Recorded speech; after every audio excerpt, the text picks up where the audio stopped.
Hi everyone. So wanted to showcase another SuccessFactors second half 2025 release functionality, this time around payroll. So I'm going to go to the complete payroll task functionality, for which I have other videos explaining this.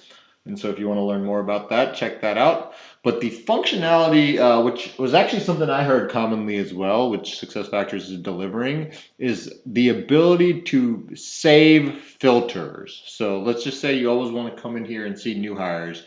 You're able to do that. And so we've had sort and filter capabilities here. If I look at it right now, I have a filter, and there's the ability to see, okay, just show me new hires with the standard event.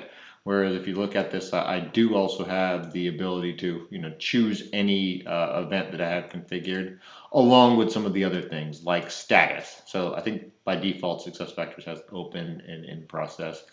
But what I can kind of do here is have this, press this button here, and then press the save as, and have different views that I have kind of saved. And then you'll notice when I press save, you can also have one that is set as the default. So I've heard this from many clients that use it. And so I think it's good functionality and a nice thing that SuccessFactors listened to people and actually delivered it. So thanks.